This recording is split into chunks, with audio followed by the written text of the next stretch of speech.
east of Ireland? Anybody here from the west of Ireland? Thanks very much. It's a privilege to be here in the Willard Hotel. This is a very, very famous hotel indeed.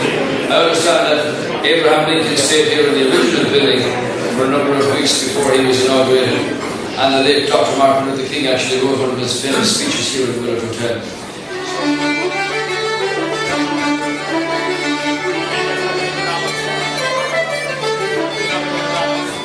The job is the most important thing a person can have. It's the root out of poverty, the root out of disappointment, the root out of disillusionment. And for those who look back at Ireland now and see it in a very different position, many are beginning to think about coming home. And we will welcome them home because they've got a new experience, they've got experience of other countries, other specialist areas, and the opportunities will create themselves over the time ahead. So that's the position that we're in now, very much stronger than before. Next year, we celebrate the centenary commemorative events of 1916, of the first fledgling steps of our country towards economic and political independence. We have a whole series of things that will be comprehensive, that will be inclusive, that will be insensitive, that will show people that their part in the development of our personality and our state as it travelled the first journey of 100 years. So we'll have that as part of a remembrance, of a reflection, of a forward view as to where we want to be for the beginning of the next journey as a people, as a strong nation and as a growing country. Here in Washington, there will be 2 weeks of a brilliant festival of Ireland, of modern Ireland, down in the Kennedy Centre.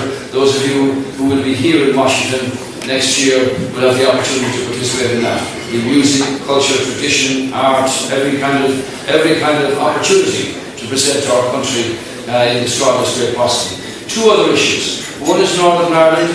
We are very appreciative of the help that America has given constantly to us in respect of Northern Ireland, both in regard to the international funds for Ireland, the appointment of personnel to work with our parties and our elected representatives in the North, including Senator Gary Hart, who was appointed by the Obama administration to work with the parties as they developed a consensus on making the Good Friday Agreement work through the evolution of the Stormont Agreement, which was put in place just before Christmas.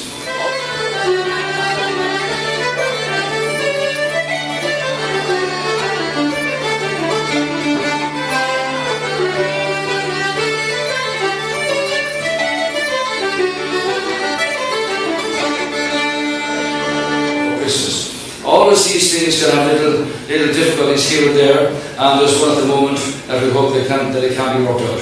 Another representatives of the Northern Ireland Assembly, MLAs and the Northern parties here, and they're very welcome. I want you to understand that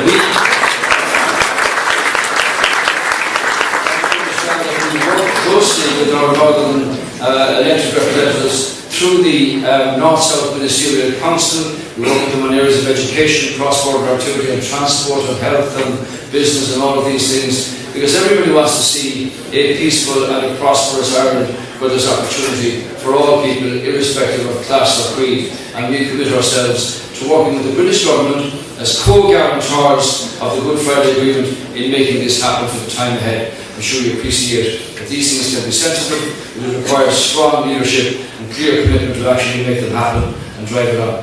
The last thing I want to say is this. Immigration is an issue.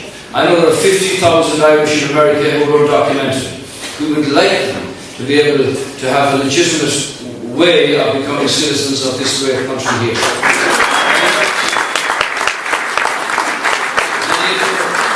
They've gone here for many years, they've got their social security numbers, they've got their businesses, they pay their taxes and all the rest of it. But they can't go home because they can't come back. And that's an issue that we're working very hard on.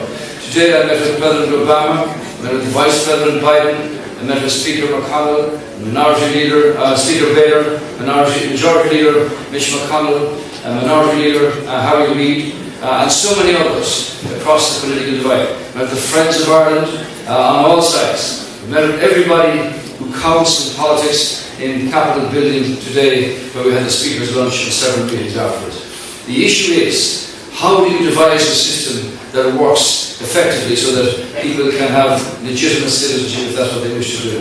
We were a small part of an 11 million pool. We lost some years ago the 10,500 E3 visas that we used to have. And it's possible that that could be appended to a bill in the future that would allow for new people to come to America and be able to travel over and back as a new contact for a different generation. For those who are here, this is a little more difficult. There's the question of the visa waivers for those who are here for a number of years, and that's a condition that applies where if you go back to be registered, you can't come out again, and that's an issue that needs to be looked at.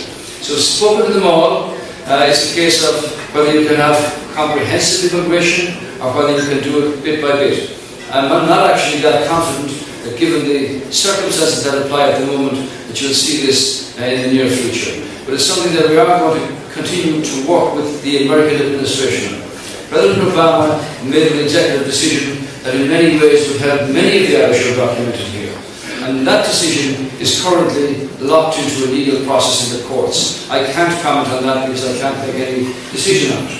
But whatever happens out of that, we have to wait and see. But in any event, I want you to understand that from an Irish point of view, we will work through the ambassador with the representatives that met in the Senate and the Congress on the Hill, and with all the parties in the Oireachtas at home, because we're all agreed on this. That what we need is a path to legitimacy so that citizens can be registered.